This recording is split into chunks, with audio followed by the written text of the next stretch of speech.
Well, Brandon Dorlus is coming back, and that's good news for the Ducks. Here we go.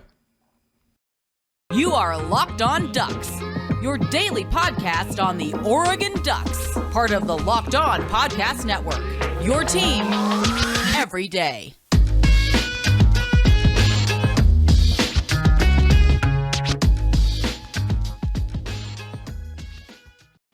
Yes, it is that time once again for Locked On Ducks. I'm your host, Spencer McLaughlin. Thank you so much for making this your first listen or your first view of the day.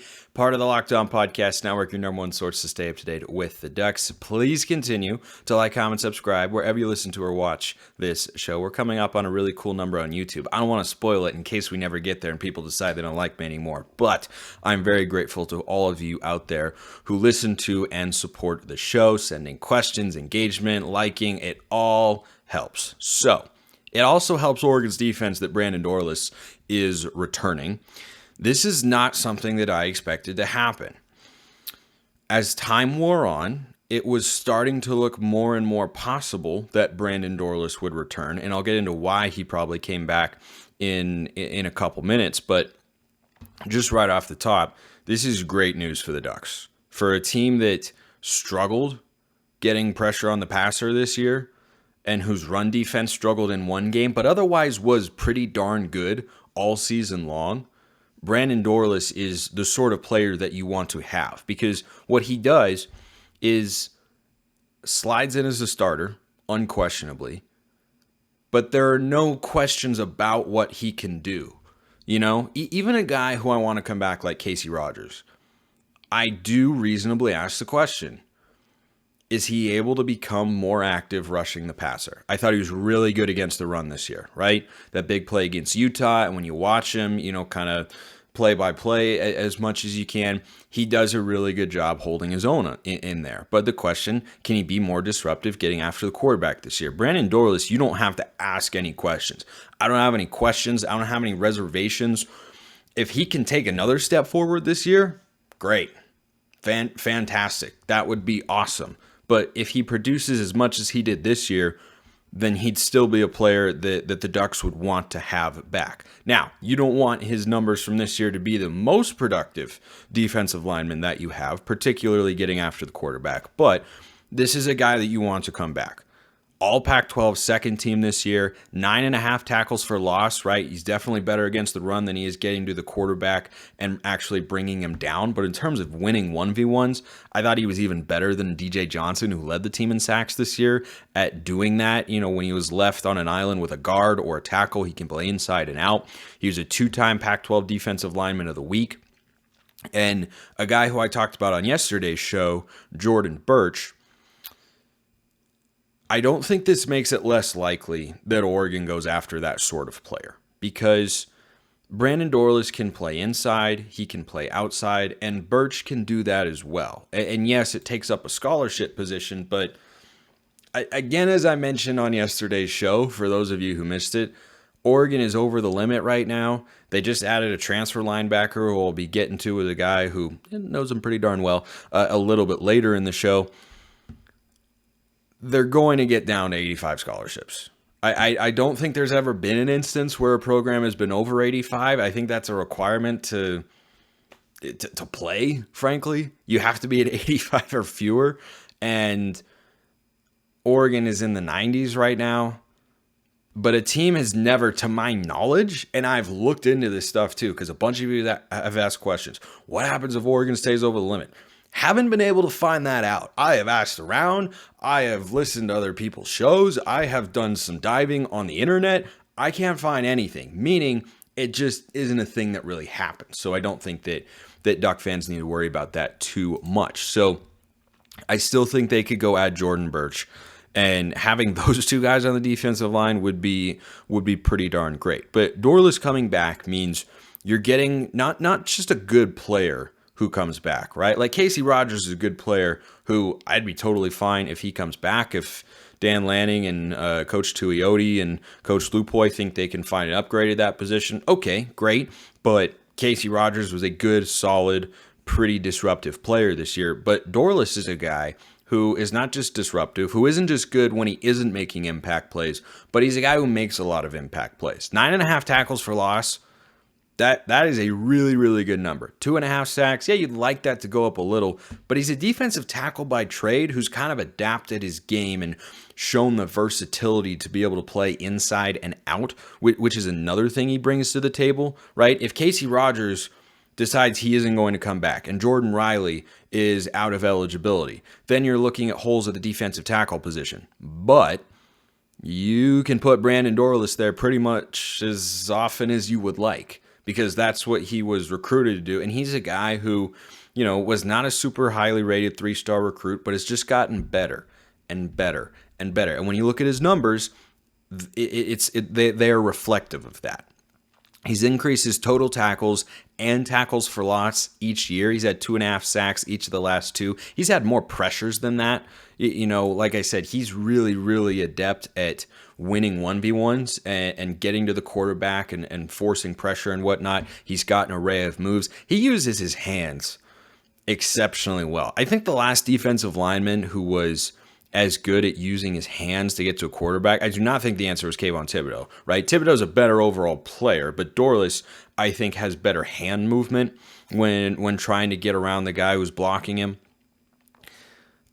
I'd kind of compare it to Kenny Rowe. Kenny Rowe was really, really good at that, who was a speed rusher off the edge, but used his hands really well.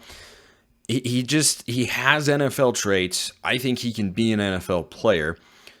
But it does beg the question, well, why did he come back? Now, maybe this is the sort of instance where because we have NIL and he can make some money, he's okay not going pro for another year. That's possible. That's purely speculative on my part. I don't have any insider information there. He's a guy who's going to start. He's an All-Pac-12 caliber player. But I imagine he decided to come back because he didn't get as high of a draft grade as he was hoping. That probably, my guess is that pertains to his size, and the versatility I spoke to is also, something that results in him being a little bit of a tweener, right? Is NFL draft scouts might have looked at him and said, yeah, you could do this, you could do that, but if you show that you're more adept at this, or if you improve this element, or if you get a little bigger, if you get a little stronger, then you're going to grade higher in NFL draft circles, because their threshold for taking a player, giving him, a 3rd or 4th round grade is pretty high. And I imagine he is somebody, I'd be surprised if he wasn't, who could have gotten drafted this year, but I think he's wanting to up his draft stock. And that in and of itself is good news for the Ducks, because he's not just coming back for one last ride with the Ducks. It'll be his 5th season, so he's an experienced college football player. That, of course, never hurts at any position group. Defensive line, maybe not as important to, be experienced and be heady and aware, because it's just kind of, can you beat the guy on the other side? But it certainly doesn't hurt. It helps a lot more than you might think, but I don't think it's, monumental or anything like that. But the other good piece of news for the Ducks is he's going to be extremely motivated, I think, because if I'm right about this, and the reason he's returning is he isn't, as high of a draft prospect, or as highly thought of as a draft prospect as he could be one day, then he's going to be motivated week in and week out to show the NFL that he is capable of a 3rd or 4th round draft selection. And that gets you a lot more guaranteed money than if you are taken in the 6th or 7th or 5th round, or if you're signed as an undrafted free agent. So I do think he has that sort of potential. Where does that leave the defensive line? I will tell you that, because I don't just make promises that I can't keep. Kind of like when I promise you that Built Bars are healthy and delicious and you need to check them out.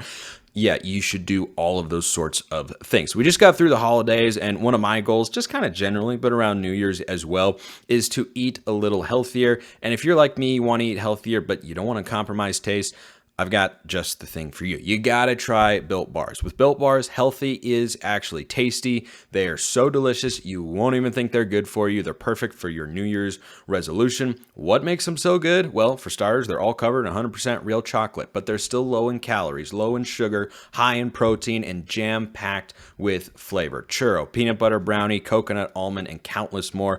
Go get your next order at your nearest Sam's Club or Walmart today. You can also check them out on Built.com.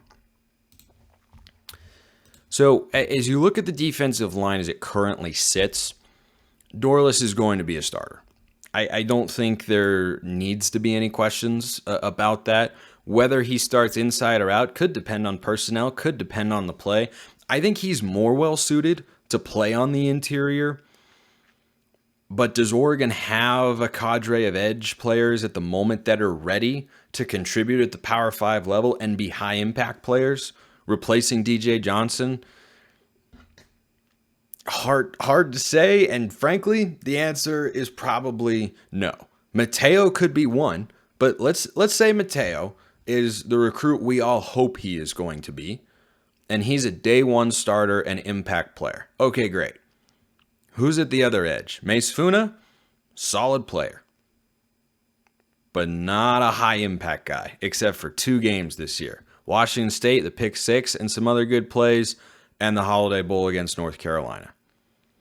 So relying on him, I don't think is a great course of action, which is why I don't think Oregon is necessarily done when it comes to transfer defensive linemen. But we don't know about Casey Rogers yet. We know Jordan Riley's gone. We know Sam Taimani is back.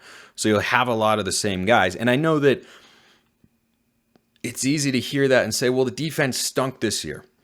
Why, guys coming back, blah, blah, blah.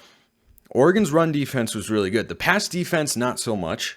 And yes, the defensive line is a part of the pass defense because you have to be able to pressure the quarterback. But that comes more from the edge players than the interior defensive linemen, right? Rush defense is about interior D linemen and linebackers. Pass defense is about corners and safeties as well, but corners most of all, and edge players. Every great pass defense you've ever seen, elite pass rushers and elite corners. I am a Seahawks fan. Legion of Boom, you had Richard Sherman, you had a couple great safeties as well. You always had a good corner on the other side, but Sherman took away half the field, and you had a bunch of elite pass rushers. That's the formula Oregon needs to be looking for here. They'll be searching for something at the linebacker position with a player coming from Arizona State. I know, we send someone down there, they send someone up here. What are the Ducks getting at that position group? Let's find out with my man Richie Bradshaw. And I'm pleased now to be joined here on Locked On Ducks by my man Richie Bradshaw of Locked On Sun Devils. His inaugural appearance here on the show, and a perfect time for it. Of course, you will see him again as we get close to the 2023 season to talk about that matchup with Arizona State. We don't know the date of that yet, but we want to talk about the guy that Oregon just got in the portal from the Sun Devils, Richie. So you take our offensive coordinator. We get a linebacker back in return. I'm expecting a little draft cash compensation, little payroll stuff, and maybe a second round pick in there too to make it fair. But let's start with what's on, I think, every Oregon's fans. What's on the mind of every Oregon fan right now. How do you pronounce this guy's name correctly? Soelle. Soelle. Kind of like the monster from Monsters, Inc. Connor Soelle. Great, first of all. Elite name. I thought it was going to be like a Soelle or something, which also would have been cool, but Sully is better. I think of Sully Sullenberger, the pilot who landed the plane on the Hudson, saved everybody on board, but Sully from Monsters, Inc. also acceptable. What's Oregon getting here in Connor Soelle? They're getting a guy who hasn't had enough opportunity, in my opinion. There were flashes in 2021 where it looked like Arizona State had 5 great linebackers before Gentry transferred, Darian Butler left for the NFL. And Merlin Robertson and Connor's brother Kyle Soelle, who paced the Pac-12 in tackles this past year, were both back. It was expected that Connor was going to take a bigger role, but that didn't necessarily happen because Arizona State really kind of fell in love with Corey Bethley and kind of playing 3 defensive backs at all times to go with their 2 corners. So Soelle didn't get as big of an opportunity as we had anticipated he was going to get heading into the year. I feel like that might have been the ultimate reason for him to transfer. Ended up 9th in tackles last year with 30 on the team, 13 solo, 17 assisted, no special stats, no sacks or turnovers or anything like that. But there were flashes in 2021 where I thought he was the superior of the 2 brothers. And Kyle Soelle ended up being very, very good this year, but I thought there were times that Connor looked really, really good. It's just been flashes in the pan. So with an opportunity with Noah Sewell heading to the NFL now for Oregon, and I know that there's been a couple other transfers throughout the defense, this is a good opportunity for Connor to step in to a situation where he can be a full-time starter, play under Dan Lanning, a Georgia defensive coordinator 2 years ago, and be able to finally unlock this talent that I so firmly believe that he has. I am excited for this fit. Why do you think he didn't play more at Arizona State? I think it was a lot of scheme stuff more than anything. I know that Arizona State typically runs kind of like a 4-2-5 front, and they really liked the idea of having Corey Bethley, Chris Edmonds, and Jordan Clark on the field at all times, plus Ed Woods and Ro Torrance, keeping the 4 defensive linemen and just leaving out Merlin Robertson and Kyle Sully, the most established linebackers. It was just one of those things where it felt like Arizona State knew the defense was kind of weak all over the place, and they wanted their most veteran players out there. Corey Bethley obviously had 4 years experience at Hawaii. There was a lot of experience on the defensive line. So it just kind of felt like Sully was the odd man out. I don't think it has anything to do with his playing ability, and is certainly not a character concern, because Connor Soelle feels like a very strong locker room guy, similar to his brother. What sort of athlete is he? Because Oregon also runs a 4-2-5 with Dan Lanning. That's what he ran at Georgia. It's what the Ducks did this past season. Don't expect that to change. So it's a scheme, at least at some level formationally, that he is familiar with. But athletically, what does he bring to the table? What are kind of his strengths? I don't know that there's anything that really stands out, and that could have been another reason. Functional strength, I think he's quality for a linebacker. He doesn't have plus strength or plus speed or plus athleticism or anything like that. To me, he's a very average athlete, but he still is able to do the job that needs to be done. He can pursue ball carriers without any issue. Like, it's not like he's going to be a liability in coverage or anything like that.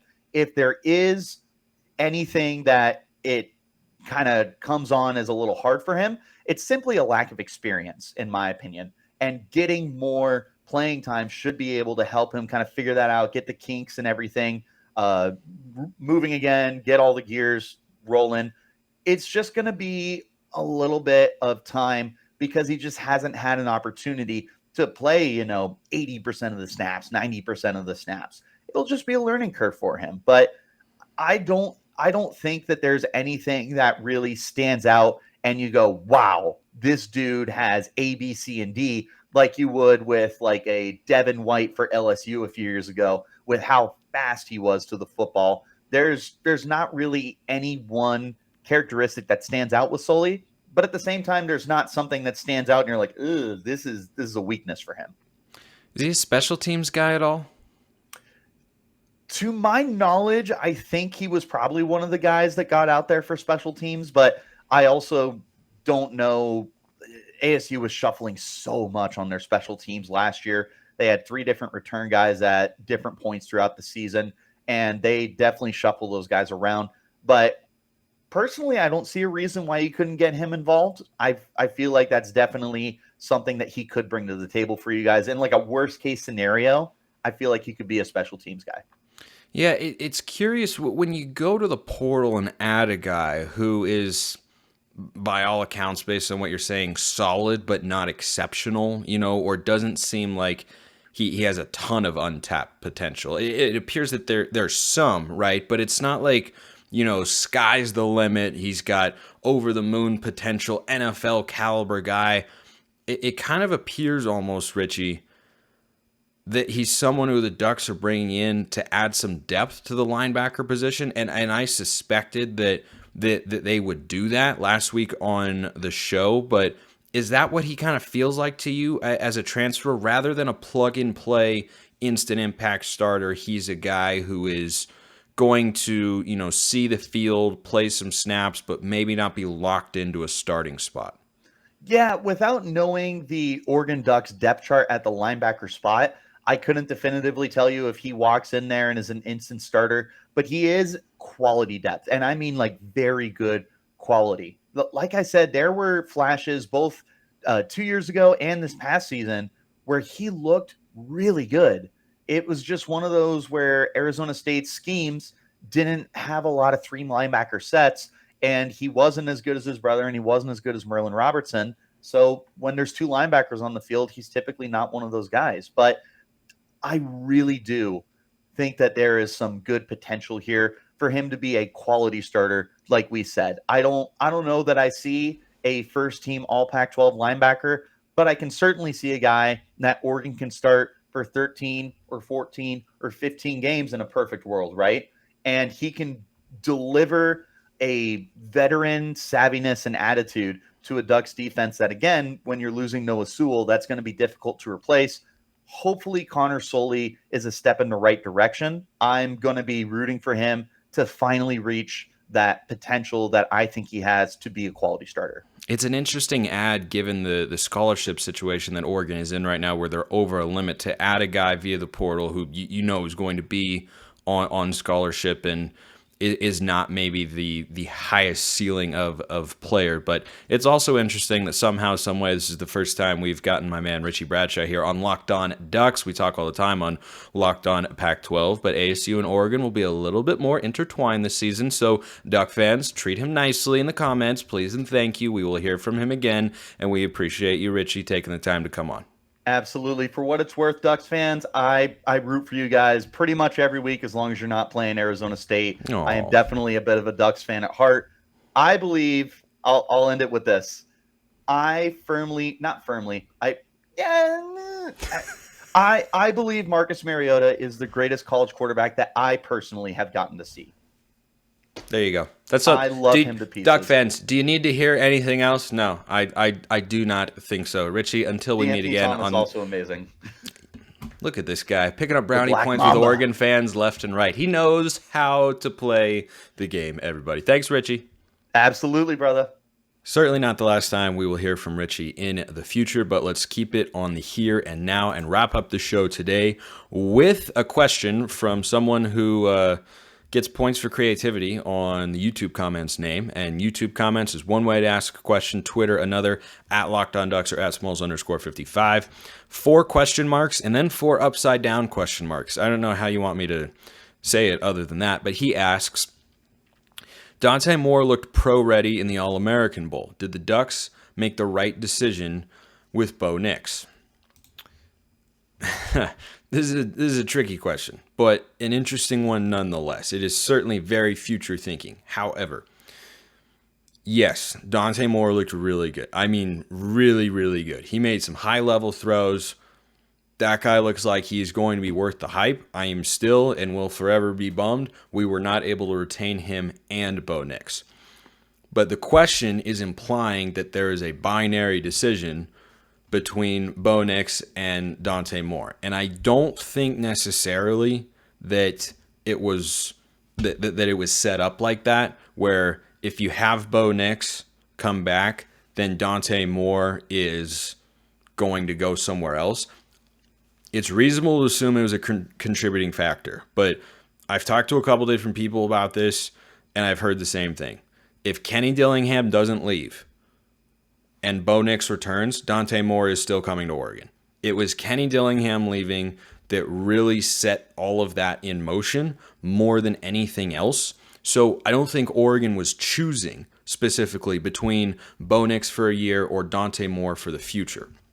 And now, you know, the Ducks' new quarterback commit, Austin Novosad, who, you know, amidst all the other crazy news I haven't had a chance to talk about here on the show, that'll come at some point in time. He did not look very good in that game. Does not mean he's going to be a bad player. It means he didn't have a particularly good day. It can be tough to mesh with your teammates in that sort of environment. I don't know what the play calling was like. The offensive line wasn't looking spectacular in that particular situation. But I think it is fair to say, you know, an outside scouting grade would reflect this. But what I saw in that game reflects this as well. And frankly, when I just watched the highlight tapes of both guys, I don't think Novosad has as high of a ceiling as Dante Moore. Doesn't mean he can't be a starting caliber quarterback, but would the Ducks have been better off in 2024 and beyond if Dante Moore had stuck with the Ducks rather than flip to UCLA? Yes, 100%. But that choice of, well, was it Bo Nix for a year or Dante Moore? I think Kenny Dillingham kind of pushed him over the edge, and maybe that was a contributing factor. You know, Bo announced he was coming back the day before Dante Moore flipped to UCLA.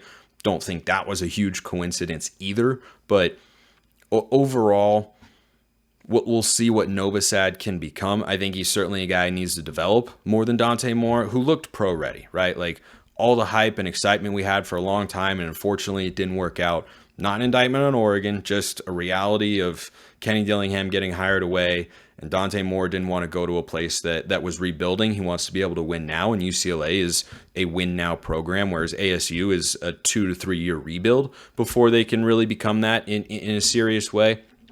So Oregon did miss out on Dante Moore. I think we are going to look at his career eventually and say, man, I would have loved to have had that guy, because I think he can be really, I mean, the accuracy, the sorts of throws he makes, the presence he has commanding an offense, and everything that he does, right, detail-wise, the quarterback position is really, really impressive. He's one of the highest rated recruits in the country for a reason.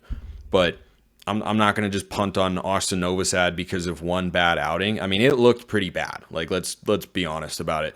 It did not look good.